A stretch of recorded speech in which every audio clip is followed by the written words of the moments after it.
আউযু বিল্লাহি মিনাশ শাইতানির রাজিম। বিসমিল্লাহির রহমানির রহিম। মসনবি পাঠের আসরে আজকে একটি গল্প নিয়ে আলোচনা করব, যেই গল্পে মাওলানা রুমি রাহমাতুল্লাহ আলাইহি দেখিয়েছেন মানুষের মনের স্বচ্ছতা, পরিচ্ছন্নতার গুরুত্ব অনেক বেশি। জ্ঞান, পাণ্ডিত্য, বিচক্ষণতা, শিল্প নৈপুণ্যের চাইতেও দামি এবং গুরুত্বপূর্ণ হলো মনের স্বচ্ছতা। তিনি বলছেন, এক বাদশাহ দরবারে কর্মচারী ছিল দুই দেশের দুই সভ্যতার, একটা হলো চীনা আর একটা হলো রোমান। চীনা এবং রোমানদের মধ্যে প্রায় সময় একটা বিতর্কগত প্রতিযোগিতা চলত। একদিন বাদশার কাছে এসে রোমানরা বলল, জাহাপনা, আমরাই হলাম বিশ্ব সেরা, আমাদের জ্ঞান, পাণ্ডিত্য, শিল্প, নৈপুণ্য, দক্ষতা এর সাথে অন্য কোনো জাতির জুড়ি হয় না, আমরাই শ্রেষ্ঠ, আমরাই সেরা। এই কথা বাদশার কাছে বলার পরে চীনা যারা কর্মচারী ছিল তাদের একটা প্রতিনিধি দল এসে বলল, জাহাপনা, চীনের মিনিয়েচার, চীনের শিল্প, সৌকর্য, কৃতিত্ব এটা হচ্ছে বিশ্ব সেরা, আমাদের সাথে তুলনা কারো হতে পারে না। বাদশাহ দেখলেন যে তার রাজদরবারের দুই দেশের দুই সভ্যতার রাজকর্মচারীরা পরস্পরের প্রতিযোগিতামূলক মনোভাব নিয়ে এখানে উপস্থিত হয়েছে, একজনের উপর আরেকজনের শ্রেষ্ঠতার দাবি করছে। তিনি বললেন যে তোমাদের মুখের দাবি দিয়ে কাজ হবে না, এটা বাস্তব প্রমাণ রাখতে হবে। কিরকম? তোমাদের জ্ঞান, গরিমা, শিল্প, নৈপুণ্য কার কি আছে তা বাস্তবে দেখিয়ে দিতে হবে। এর জন্য আমি একটা বড় হলঘর নির্মাণ করলাম, পাথরের তৈরি একটা বাড়ি, বাড়ির মাঝখানে একটা বড় রুম, হলঘর, হলঘরের মাঝখানে একটা শক্ত পর্দা দিয়ে দিলেন। এই পাশে দিলেন রোমানদেরকে আর এই পাশে দিলেন চীনাদেরকে। রোমানদেরকে বলল যে তোমরা যে বলতেছ শিল্প নৈপুণ্যে তোমরা শ্রেষ্ঠ, এখানে তোমাদের শিল্প নৈপুণ্য কি আছে, কারুকাজ কি আছে, তোমরা এখানে অঙ্কন করো। আর চীনাদেরকে বলল যে তোমরা তোমাদের এখানে যে শিল্প নৈপুণ্য, কারুকাজ, মিনিয়েচার এইগুলো যা আছে সেটা তোমরা প্রতিফলন ঘটাও। একদিন এটা পরিদর্শনে আসব, মানুষই বিচার করবে কার শিল্পকর্ম কতখানি গুরুত্বপূর্ণ। খামাখা মুখের দাবি জোরাজুরি, একজনের উপরে আরেকজনের শ্রেষ্ঠতা দাবি করো না। বাদশার এই ঘোষণার পরে চীনারা বাদশার কাছে এসে বলল যে আমরা যদি আমাদের মিনিয়েচার শিল্পকে ফুটিয়ে তুলতে চাই তাহলে আমাদের রং লাগবে, তুলি লাগবে, আরো কিছু মাল সামানা লাগবে। বাদশাহ বলল যে ঠিক আছে, আমাদের নিয়ে যাও এখান থেকে, তোমাদের যা প্রয়োজন। রোমানরা বাদশার কাছে এগুলো কিছু চাইল না, তারা এই রং তুলি কিছু চাইল না, তারা একভাবে সাধনা করতে লাগলো। তাদের সাধনা ছিল যে দেয়াল ঘষে ঘষে ঘষে ঘষে ঘষে ঘষে পরিচ্ছন্ন করলো, স্ফটিকের মতো করলো, আয়নার মতো করলো। আগেকার জমানায় পাথর ঘষে মসৃণ করে আয়নার কাজে ব্যবহৃত হতো, আজকের মতো আয়না তখন ছিল না। আয়নার মতো পরিষ্কার করে ফেললো। চীনারা রঙের বাহার ছড়িয়ে মনের মাধুরী মিশিয়ে নানা চিত্রের ফলক আঁকতে লাগলো। চোখ জোড়ানো, মন ভোলানো সব চিত্রের অপূর্ব ক্যানভাস তৈরি হলো তাদের অংশের দেয়ালে, দরজায়, জানালায়। প্রতিযোগিতার প্রস্তুতি পর্ব শেষ না হতে তারা মেতে উঠল উৎসবে। ঢোল আর সানাইয়ের তালে তালে লোকেরা দেখতে আসে দলে দল। প্রতিযোগিতার দিন ধার্য হলো। বাদশাহ আসলেন। বাদশাহ এসে তাদের এই প্রদর্শনী পরিদর্শন করবেন এবং বিচার করবেন। তিনি চীনের অংশে গিয়ে দেখে তো অদ্ভুত, এগুলো তো শুনে আসতেছি এতদিন পর্যন্ত, চীনা মিনিয়েচার, চোখ ধাঁধানো, মন জোড়ানো, ভুবন মাতানো এরকম সৌন্দর্য তার। তিনি অনেক প্রশংসা করলেন। এরপরে তিনি যাবেন কোথায়? রোমানদের চিত্রশালায়। চীনারা সামনের পর্দাটি সরিয়ে নিল আলতোভাবে। পর্দা সরে যাওয়ার পর বাদশাহ তো হতবাক। বাদশাহ দেখেছে চীনারা যা যা এঁকেছে সেই অঙ্কনগুলো প্রতিফলিত হয়েছে ওই রোমানদের দেয়াল গাত্রে, কারণ আয়নার মতো হয়ে গেছে।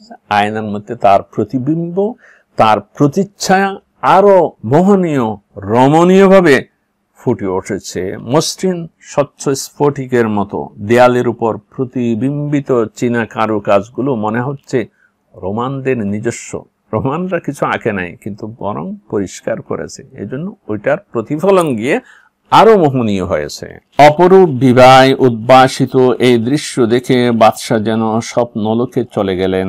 এক অবর্ণনীয় প্রেরণায় বাদশাহ উদ্বেলিত হলেন। তিনি দেখলেন রোমানরাই জ্ঞান প্রজ্ঞার মহিমায় অভিনব সৃষ্টিশীলতার স্বাক্ষর রাখতে সক্ষম হয়েছে। বাদশাহ তাই আসক্ত হলেন রোমানদের কাজের প্রতি। এই গল্পের চমৎকার দৃশ্যপট একে মাওলানা বলতে চান এই রোমানরাকে এবং চীনারাকে। রোমিয়ানন্দ সুফিয়ানন্দ এই পেদার বিজেতে ক্রারো কিতাব বিহুনার। রোমানরা হলেন সেই সুফি, জানো ও হে ভাই, বই খাতা শিল্পকলার চর্চা তাদের তেমন নাই। রোমান যারা, তারা হলে আহলে সুফি, সুফি আধ্যাত্মিক সাধক। তারা কাজ করেছে কি, দিলের আয়নাকে পরিচ্ছন্ন করেছে। তারা কিতাবের বাহাদুরি, এলেমের বাহাদুরি, এগুলো নিয়ে বেশি তাদের তর্ক বিতর্ক নাই। তারা ওই ভিতরে ভিতরে নীরবে অন্তরের সাধনা করেছে, অন্তরকে পরিচ্ছন্ন করেছে। যুক্তি তর্ক জ্ঞানের বড়াই অহমিকা পাণ্ডিত্য জাহির করা তাদের মধ্যে নাই। লেকে সাইকাল कर दे अंदन सिनहा पाक जेहर सोब खाल ও কিনহা। তবে নিজের বক্ষ ঘষে ঘষে মসৃণ করেছেন এরা। লোভ লালসা কৃপণতা হিংসা হতে পবিত্র তারা। এই রোমানরা হলো সুফিদের প্রতীক হিসাবে মাওলানা ব্যবহার করেছেন। এই রোমানরা অর্থাৎ সুফিরা তাদের অন্তরকে ঘষতে ঘষতে ঘষতে পরিষ্কার করেছেন। কিসের থেকে পরিষ্কার করেছেন? যে ওখানে লোভ নাই, হের্স নাই, বুখল নাই, কৃপণতা নাই এবং কিনাহা মানুষের প্রতি শত্রুতা বিদ্বেষ, এই তিনটা জিনিস থেকে অন্তরকে পরিচ্ছন্ন করেছে। মানুষ শুদ্ধ, মানুষের অন্তর যে পরিষ্কার করার কথা বলতেছে, পরিষ্কার করতে হলে কি করতে হবে? লোভ থাকতে পারবে না, বিদ্বেষ থাকতে পারবে না এবং কৃপণতা থাকতে পারবে না। এইগুলোর থেকে যদি মনকে পরিচ্ছন্ন করতে পারো, তাহলে সেখানে ওই যে চীনা সে কারুকাজ করেছে, এগুলোর সৌন্দর্য সেখানে প্রতিভাত হবে। আনসাফায়ে আয়নালা শাক দিলাস কোন কোষে বে আদাদরা কায়লাস। মাওলানা বলেন, আয়নার সেই স্বচ্ছতা মানে বোঝো নির্মল অন্তর, অন্তরই গ্রহণ করে নকশা সংখ্যা অগণন বিস্তর। তিনি আধ্যাত্মিক জগতে চলে যাচ্ছেন এখন।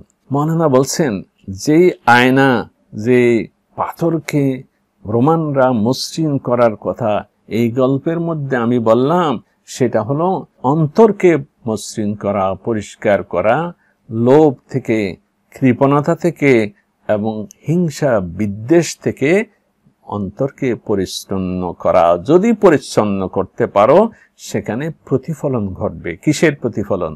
গল্পে তো বলেছে যে চীনাদের কারুকাজের প্রতিফলন না, মাওলানা বলতেছে তোমার দিলের আয়নাকে যদি তুমি পরিচ্ছন্ন করতে পারো, তাহলে তোমার অন্তরের উপরে অগণিত অগণন নকশা প্রতিফলিত হবে।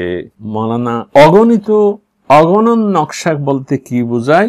মূল মসনবি শরীফের মধ্যে তার বিবরণ, বিস্তারিত বিবরণ রয়েছে। মাওলানা বলছেন যে অগণিত অসংখ্য অগণন নকশা বলতে আল্লাহ পাক সুবহানাহু তাআলার যে আসমা রয়েছে, পবিত্র নাম রয়েছে এবং সিফাত রয়েছে, গুণবাচক নাম রয়েছে, এগুলোর প্রতিফলন। আল্লাহ তাআলা রাজিক, রিজিক দানকারী, আল্লাহ তাআলা সর্বজ্ঞানী, আল্লাহ তাআলা তওবা কবুলকারী, এরকম আল্লাহর যে ৯৯ নাম আছে।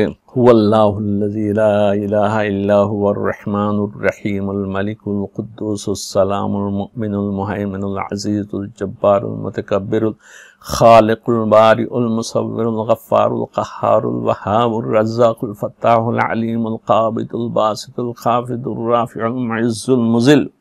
এইভাবে ৯৯টা আল্লাহর নাম আছে। সেই নামের প্রতিচ্ছায়া, প্রতিফলন অন্তরের মধ্যে আসে। আমরা যদি আল্লাহ পাক সুবহানাহু তাআলাকে অন্তরের মধ্যে ধারণ করতে চাই, আমাদের অন্তরে যাতে আল্লাহর এই নামের প্রতিফলন আসে, প্রতিচ্ছায়া আসে, সে আলো যাতে আমাদের অন্তরের মধ্যে আলো বিকিরণ করে সেই চেষ্টা করতে হবে। কখন আলো বিকিরণ করবে? মাওলানা বলছেন যে অন্তরটা স্ফটিকের মতো পরিচ্ছন্ন হয়, যেই সাধনাটা রোমানরা করেছে, অর্থাৎ সুফিরা সেই সাধনাই করে অন্তর পরিচ্ছন্ন করার জন্য। আর যারা জ্ঞান পাণ্ডিত্যের বড়ায় বাহাদুরি করে, তারা ওই অন্তর পরিচ্ছন্ন করার দিকে নজর না দিয়ে শুধু জ্ঞান পাণ্ডিত্য নিয়ে বাহাদুরি করে, শেষ পর্যন্ত তারা শ্রেষ্ঠত্বে পৌঁছতে পারে না। শ্রেষ্ঠত্বে পৌঁছতে পারে কারা? ওই আহলে দিল, আহলে সাফা, যারা অন্তরকে পরিচ্ছন্ন করেছে। সেই দিকে মাওলানা রুমি রাহমাতুল্লাহ আলাইহি আমাদেরকে আহ্বান করেছেন। এখানে আরো বেশ কিছু আধ্যাত্মিক কথা আছে, যদি সময় হয় আমরা সামনের আসরে সেটা আলোচনা করব। আজকে এখানে শেষ করছি। ওয়া আখিরু দাওয়ানা আলহামদুলিল্লাহি রাব্বিল আলামিন।